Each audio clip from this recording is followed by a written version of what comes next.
Hey, salut tout le monde et bienvenue dans un nouveau vlog, mes lectures en bulle. Alors je sais pas trop sur combien de temps je vais l'étaler, en tout cas je l'ouvre aujourd'hui. Vous m'excuserez, j'ai un peu une sale gueule, je suis très fatiguée et en plus il n'y a absolument aucune lumière dans cette maison. Donc c'est un petit peu compliqué. Voilà. Donc voilà, la dernière fois vous avez été nombreux à apprécier et à me dire que ce serait cool d'en refaire de temps en temps. Donc je pense que je referai peut-être un tous les mois ou un tous les 6 semaines, vous voyez, genre tous les 1 mois et demi ou un truc comme ça. Là j'ai pas mal de lectures graphiques, donc de comics, de BD et de mangas que j'ai eu il y a pas très longtemps et que j'ai gardé exprès pour refaire ce type de vlog. Donc je vais vous présenter déjà les premières lectures que j'ai fait. Donc j'ai lu un intégral en fait, voilà. Donc j'ai lu cette intégrale là, donc c'est un manga en 4 tomes qui s'appelle hop, Le mari de mon frère de alors je sais pas si on dit Gengoro Tagame, je pense, aux éditions Akata. Voilà, donc je vais vous en parler un petit peu et puis vous montrer des planches. Alors ce qui est bien, c'est que c'est une saga qui est très courte puisqu'elle ne fait que 4 tomes. Toutes les couvertures sont plutôt sympathiques, je trouve. Vous noterez que à chaque fois, ce personnage-là a un t-shirt qui représente la communauté gay. Je trouve ça plutôt cool. Là, encore une fois, la couve du 3. Ah bah pas là. Là, il n'emporte pas. Hop. Et le 4. Voilà. Donc, c'est un manga que j'ai vraiment beaucoup aimé, surtout par le message qu'il véhicule que j'ai trouvé très fort. Il y a plein de petits messages comme ça qui sont vraiment très poignants et j'ai vraiment beaucoup aimé. Donc dans ce manga on suit Yeichi, je sais pas si ça se dit comme ça, qui est papa solo, qui s'occupe de sa petite fille qui s'appelle Kana et qui un jour va voir sonner à sa porte Mike Flanagan, voilà, qui est un Canadien et qui est surtout le mari de son frère. Alors en fait, Yeichi avait un frère jumeau, donc il vit au Japon, hein, Yeichi, et il avait un frère jumeau qui était gay et qui est décédé il y a peu de temps. Et en fait, Mike vient en fait en voyage au Japon pour rencontrer le Yeichi en fait et la petite fille. Et ça a un peu bouleversé tout le monde et tout l'univers de Kana et de Yeichi, surtout que la petite n'avait jamais fréquenté ou vu ou connu de personnes gays, et là elle découvre qu'elle a un tonton canadien, donc en plus c'est un étranger, et qu'il était marié à son tonton. Et ça c'est un peu la grosse surprise, genre il y a des pays où on peut faire ça, c'est dingue et tout. Et en fait voilà, c'est un manga en fait qui parle du coup, qui parle beaucoup de la communauté gay. Je vais vous montrer après dans le livre, mais il y a des petites apartés dans chaque tome où il y a écrit, je sais plus, j'allais dire la minute gay, mais non, c'est pas comme ça. Petit cours de culture gay, voilà. Hop. Où Mike nous explique le mariage gay, les différents drapeaux, les différentes marches de fierté. Voilà, il explique beaucoup de choses. C'est super intéressant et au niveau culture G, ça peut apprendre vachement de trucs, c'est vraiment chouette. À côté de ça, on a aussi toute cette vision du Japon, donc découverte par un occidental. On a aussi cette découverte de la part de Yeichi, en fait, qui a ses mœurs japonaise, qui va découvrir des choses différentes, des façons de procéder différentes, par exemple le fait de faire un câlin, qui n'est pas apparemment quelque chose de spontané, quelque chose que tu fais en public au Japon. Voilà, on a plein de choses comme ça et j'ai trouvé ça vraiment super. J'ai vraiment beaucoup aimé le personnage de Kana, donc de la petite fille, qui, du haut de ses, on sait pas trop quel âge, a une naïveté qui est magnifique. C'est vraiment dans le sens positif que je dis le mot naïf. Et en fait, c'est vraiment très beau parce que elle ne voit que de l'amour, elle ne voit que de la nouveauté, elle veut juste découvrir des choses. Et c'est vraiment joli. Et le fait que Yeichi commence à se poser beaucoup de questions sur son frère, sur la relation que son frère entretenait, sur la relation que lui entretenait avec son frère, puisqu'il l'avait un peu perdu de vue. Voilà, c'est vraiment chouette. On aborde aussi forcément le thème de l'homosexualité au Japon. Alors je trouve que ça, c'est pas très fouillé. Il y a quand même beaucoup de choses dont on nous parle pas, mais c'est quand même un peu abordé. Et non, c'était vraiment super intéressant. C'est un petit coup de cœur pour moi. Ouais, c'est vraiment un petit coup de cœur pour moi. J'ai dévoré, en fait j'avais acheté le tome 1 que j'ai lu et une fois que je l'ai lu j'avais qu'une envie, c'était d'acheter la suite, donc je me suis procuré les 3 autres tomes que j'ai lus en une après-midi, alors que en ce moment je suis vraiment fatiguée et que j'ai vraiment mal aux yeux, mais c'était vraiment, je sais pas, ça m'a passionnée, j'ai adoré suivre ces personnages, j'ai versé mes petites larmes parce que j'ai trouvé ça très touchant. Et de voir que Yechi en fait est mal à l'aise au départ de se retrouver face à un homme qui est gay et il se pose pas mal de questions en fait parce qu'il y a des préjugés et des a priori et de le voir être de plus en plus à l'aise et de redécouvrir son frère à travers cet homme-là. Enfin, c'était vraiment chouette. Franchement, c'était vraiment chouette. Si ce sujet peut vous intéresser, franchement, foncez. C'est vraiment un manga que je vais garder. Alors, il y en a que je garde pas, mais celui-là, je vous assure que je vais le garder. Et je vous assure que je pense que je prendrai plaisir à le revoir. Non. Je vous assure que je prendrai plaisir à le relire. Je vais vous montrer quelques planches pour que ça puisse vous donner un petit peu une idée des dessins. C'est pas forcément le type de dessin que je préfère, mais ça colle bien à l'histoire, donc ça m'a pas trop dérangé. Voilà, moi j'ai adoré, donc c'était vraiment génial. Chaque fois au début du tome, vous avez quelques pages en couleur. J'aime beaucoup les mangas colorés, c'est un truc que j'apprécie vraiment énormément. Et ensuite vous avez donc les planches. Vous voyez, c'est assez simple dans le travail. Je trouve que Yechi est pas très beau d'ailleurs. Voilà.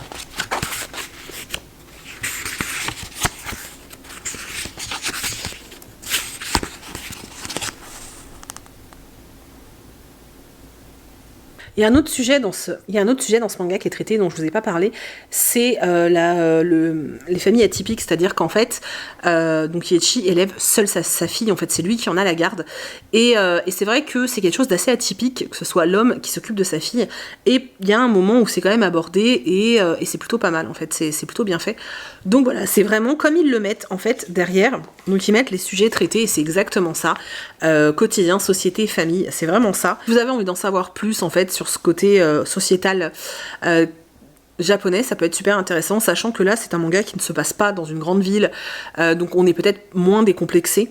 En tout cas voilà, moi j'ai adoré et je peux que vous le recommander de tout cœur. Voilà. Et du coup on se retrouve dans quelques jours je pense avec un nouveau graphique, manga, BD, comics, je ne sais pas, ou album aussi c'est possible. Donc voilà. Hello, coucou. Bon, on se retrouve dans une autre partie du vlog en bulle et je vais vous présenter du coup 3 petits ouvrages. Donc c'est du très jeunesse, je vous préviens. D'abord je vais vous parler de ça, donc Le secret du rocher noir de Joe Todd Stanton, aux éditions, je crois que c'est Rue de Sèvres, École des loisirs. C'est un ouvrage que j'ai tout bonnement adoré. Alors déjà, je sais pas si vous voyez un petit peu qu'il y a des trucs en surbrillance. Si vous avez un enfant, prenez l'excuse de votre enfant, offrez-lui ce livre et vous allez vous éclater, c'était génial. Alors dans cette histoire, on suit une petite fille, Erin, qui est fascinée par ce fameux rocher qui dépasse de la mer et qui est devenu un véritable danger pour tous les gens de son village. Voilà. Sauf qu'elle est têtue et qu'elle a envie d'aller plus loin et de découvrir ce qu'est réellement ce rocher. Et ça l'amène à une histoire qui est juste génialissime, qui est très belle. J'ai vraiment adoré cet ouvrage, j'ai pris un plaisir dingue à le lire et à le découvrir. Je m'arrêterai là au niveau des images parce que je ne veux pas vous spoiler, mais c'est vraiment un superbe ouvrage que je vous recommande vraiment chaudement et je vous assure que, oh là là, c'était génial. On va rester dans le très jeunesse et je vais vous parler d'une BD et ça peut être parfaitement, à mon sens en tout cas, la BD, la première BD en fait d'un enfant, mais vraiment clairement parce que c'est très simple. Peut-être être à côté de lui parce que l'écriture c'est une écriture manuscrite, donc les enfants ont parfois en CP par exemple un peu de mal à le déchiffrer, mais sinon, voilà, en première lecture, Lily et son dragon, L'île de Zigo de Ingrid Chabert et Cédric Le Bihan, ça peut carrément le faire. Alors les dessins sont assez particuliers et assez bruts en ce qui concerne les personnages, par contre ceux des dragons, moi je les ai beaucoup aimés. Alors là, on va suivre Lulu qui est totalement fascinée par les dragons. Dans sa chambre, tout est en déco dragon, c'est vraiment une obsession. Elle ne pense qu'à ça, mais vraiment. Alors, quand je vous dis que les dessins peuvent être assez bruts, moi ça ne m'a absolument pas dérangé parce que je trouve que ça se prête très bien à l'histoire en fait. Et un jour, elle va faire un dessin et le dessin va prendre la pluie et va sortir de ce dessin Zigo, le dragon. Voilà, elle va devenir pote avec Zigo le dragon qui va l'emmener sur une île mystérieuse. Attendez, hop, je vous amène sur l'île. Voilà, sur une île mystérieuse remplie de dragons où elle va faire la connaissance d'autres dragons. Voilà, il n'y a rien de fifou, mais ça reste franchement très sympa. Et pour une première lecture BD, c'est vraiment génial. L'autre dont je vais vous parler, je l'ai vraiment beaucoup aimé. Donc il s'agit de Les Enfants du Bayou. Voilà, vous avez les enfants qui sont en surbrillance et le reste c'est tout en soft touch. Donc par Isabelle Bautier et Eva Roussel, qui est aussi chez Jungle Jeunesse. Et alors celui-là, moi je l'ai tout bonnement adoré. Mais vraiment, moi j'ai vraiment beaucoup aimé. On est toujours dans un ouvrage jeunesse, mais on est dans du un peu plus grand que pour Lulu et son dragon. Voilà. Donc là, on suit une petite fille qui s'appelle Liloyer, je crois, un truc comme ça, qui vit avec sa mère adoptive dans les bayous. Et un jour, elle va voir un papa et son fils s'installer dans le bayou. Elle va être super contente parce qu'elle se dit qu'elle va se faire un ami, sauf que lui, il a vraiment, vraiment très très peur de ce coin qu'il ne connaît pas. Il est arrivé ici avec son papa tout simplement parce que pendant les ouragans, à la Nouvelle-Orléans, ils ont tout perdu. Donc ils sont venus s'installer là parce qu'ils possèdent une cabane dans les bayous. On va nous parler un petit peu de magie, on va nous parler de crocodile. Là d'ailleurs, je vous laisse... Voilà, mais il y a une très grosse blague, j'étais morte de rire. Et ce petit garçon va entendre parler de l'histoire du Raoult-Garou et va vouloir aider, en fait, à réparer le Raoult-Garou. Et c'était vraiment très touchant. C'est vraiment très touchant, c'est plein de douceur. La petite fille est très rigolote. Moi j'ai vraiment beaucoup aimé. Alors ça reste très jeunesse, hein, c'est pour des enfants de primaire, hein, on est d'accord. Mais moi c'est le genre d'ouvrage que j'aime beaucoup et j'ai pris beaucoup de plaisir à découvrir ce livre. Donc voilà, c'est tout pour aujourd'hui. Donc ces 3 petits livres graphiques que j'ai beaucoup aimés. On se reprend à un autre moment, je pense, pour... Putain, je suis sacrément rouge aujourd'hui. On se reprend à un autre moment. Je vous reprends à un autre moment pour vous parler d'autres lectures. Hey, coucou! On se retrouve dans la dernière partie de ce vlog en bulle qui se sera étalé sur quasiment un mois finalement. Hein. Voilà, je l'avais commencé il y a un bout de temps. Du coup, j'ai de nouveau 3 ouvrages à vous présenter. Un que j'ai pas trop aimé et un que j'ai beaucoup aimé et un qui était bof bof. Bref, donc je vais vous montrer ça tout de suite. Alors, il y a eu Ruby et sa clique de Eddie Pittman, Bienvenue au paradis, donc chez Rue de Sèvres. C'est un truc qui me faisait un peu penser à... comment dire, à du comics pour enfants. Je trouvais ça assez rigolo. Donc on suit Ruby qui est une pupille de l'État et qui fuit toutes les maisons où elle est placée en fait. Et un jour elle va s'enfermer dans la voiture d'un flic et elle va être aspirée par un objet extraterrestre et elle va se retrouver sur une nouvelle planète avec des nouveaux êtres assez bizarroïdes. Le début était un peu longuet, je m'ennuyais, finalement la fin était plutôt sympa, s'il y a une suite je la lirai, maintenant je suis pas dans l'attente et dans l'expectative d'avoir la suite quoi. C'est sympathique sans être fou, je pense que ça peut beaucoup plaire par contre aux enfants de primaire CM1, CM2, là je pense que ça risque de beaucoup leur plaire, garçons comme filles, parce que le côté extraterrestre c'est assez fun. Donc voilà, je vais vous montrer quelques planches.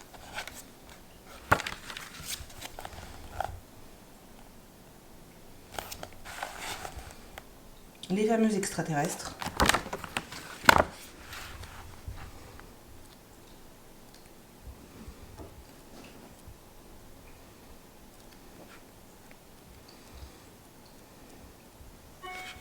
Alors par contre la grosse énorme superbe surprise pour moi, c'est Calpurnia de David Collignon d'après le roman de Jacqueline Kelly. Alors je n'ai pas lu les romans, mais alors j'ai surkiffé cette BD, j'attends la suite avec une impatience incroyable, j'ai tout bonnement adoré. Donc on suit Calpurnia qui veut être naturaliste.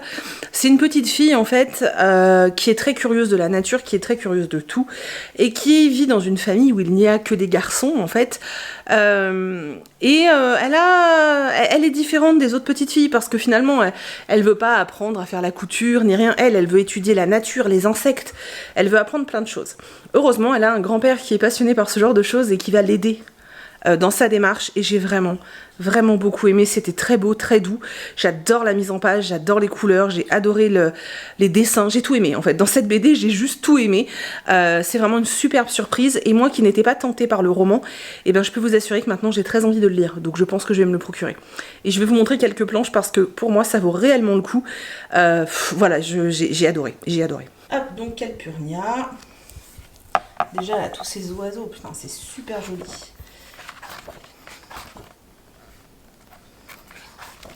Alors voilà, ce que j'aime moi, c'est ces espèces de sections libres. Alors je sais pas, il doit y avoir des termes, hein, mais je suis pas une pro de la BD. J'aime vraiment beaucoup quand c'est fait comme ça, voilà, vous voyez.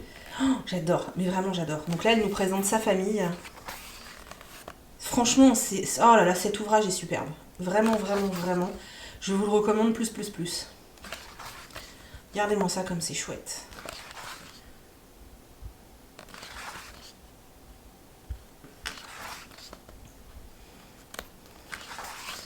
Allez, je vous en montre pas plus parce que j'ai peur de vous spoiler. Foncez si vous pouvez, c'est un ouvrage, si vous voulez vous l'acheter, qui coûte 14 €. Mais sinon, je pense qu'il est trouvable en médiathèque ou des choses comme ça, quoi. Mais vraiment, j'adore, j'adore, j'adore. Vraiment. Et le dernier ouvrage de ce vlog lecture en bulle est une grosse déception. Pourtant j'en attendais vraiment beaucoup et en fait j'ai pas aimé. Donc il s'agit de La bobine d'Alfred, donc de Malika Ferjouk et Nicolas Pitz chez Rue de Sèvres. J'attendais beaucoup de cette histoire parce que voilà, on nous parle de cinéma, on nous parle d'Alfred Hitchcock, on nous parle d'Hollywood et tout, et j'étais à fond dedans quoi. Et en fait, j'ai déjà pas du tout aimé les dessins. Quand j'avais feuilleté la BD, ça ne m'avait pas choqué. Et en fait, ça m'a dérangé pendant ma lecture. J'ai pas trouvé l'histoire palpitante. J'ai trouvé le rythme un peu lent. Voilà, j'ai pas accroché du tout. Donc dans cette histoire, on suit un jeune homme et son papa qui vont aller s'installer à Hollywood en fait parce que, bon, je vous laisse découvrir comment, le papa est cuisinier, ils vont aller travailler pour une femme qui travaille à Hollywood, et en fait le père va se mettre à travailler de nuit et son fils va se demander ce qui se passe, donc il va l'espionner, et il va découvrir que son père travaille sur des plateaux de cinéma, et qu'en fait est tourné le film Testament d'Alfred Hitchcock, c'est-à-dire qu'en fait c'est un film qu'Hitchcock aimerait sortir après sa mort, parce que c'est pas du tout ce qu'il fait d'habitude. Le petit garçon assez curieux va voler la bobine, sauf que la bobine sur laquelle sont les rushs va disparaître, et il va essayer de la sauver, cette bobine en fait. Voilà. Le speech me donnait super envie et finalement l'histoire m'a pas du tout convaincue. C'est dommage parce que j'avoue que j'en attendais vraiment beaucoup. Je vous tenais du bras gauche, c'était très dur. J'en attendais vraiment beaucoup et ça m'a vraiment pas convaincue. Je vous dis, j'ai pas aimé les planches, j'ai pas aimé. Dommage. Hop.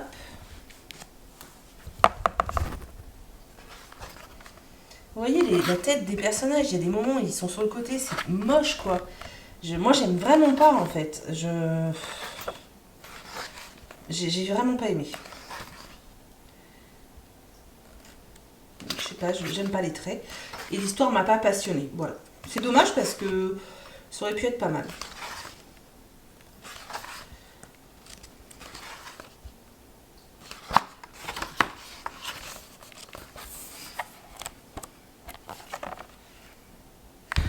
Alors il y a un truc que j'ai aimé, hein, c'est l'univers du cinéma, faut être honnête, c'est un truc qui m'a plu. Maintenant le reste ne m'a pas convaincu, je pense que ça peut plaire à d'autres, hein, mais moi ça m'a pas convaincu. On peut pas tout aimer. Hein.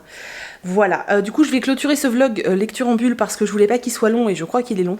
Voilà, je vous ai quand même présenté, il me semble, 6 ouvrages graphiques plus une saga de manga, ce qui est déjà pas mal. J'avoue que j'en ai d'autres à vous présenter. Donc ce que je vais faire, c'est que je vais ouvrir un nouveau vlog lecture en bulle. Et puis bah s'il s'étale sur plus d'un mois comme celui-ci... Voilà, hein. C'est pas très grave, hein, vous m'en voulez pas. J'essaye en fait de sélectionner ceux dont j'ai vraiment envie de vous parler. Donc soit ceux que j'ai adorés, soit par exemple celle-ci, dont j'ai choisi de vous parler parce que je vous l'avais montré sur Insta.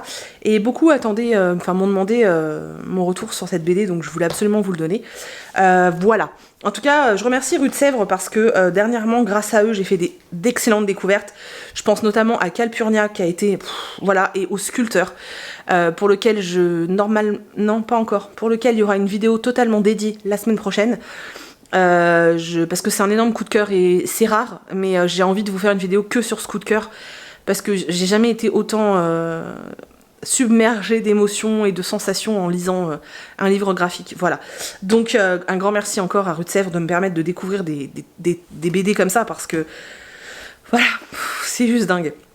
Je vous remercie du fond du cœur d'avoir regardé ce vlog, j'espère qu'il vous a plu, j'espère que ce format continue à vous plaire, moi j'aime beaucoup faire ça, en l'étalant comme ça sur un long moment, c'est assez sympa je trouve, parce que même moi au moment du montage je redécouvre des trucs, c'est rigolo. Donc voilà, j'espère que ça vous a plu, n'hésitez pas à me laisser plein de commentaires, à me dire si certains des ouvrages vous intéressent, n'hésitez vraiment pas à me dire si certains vous intéressent parce que peut-être que derrière, du coup, moi je peux essayer de gratouiller un petit peu les maisons d'édition pour vous obtenir des gains concours par exemple. Hein, je dis ça, je dis rien. voilà, hein. Donc n'hésitez vraiment pas hein, à me dire ceux qui vous tentent le plus et tout, c'est vachement important. Et puis je sais plus ce que j'allais dire. Bravo. Voilà, donc j'attends vos commentaires, j'attends vos pouces en l'air, j'attends tout ça pour pouvoir échanger avec vous. Je vous fais plein de très gros bisous, je vous remercie d'avoir regardé ce vlog jusqu'au bout et je vous dis à bientôt dans une prochaine vidéo.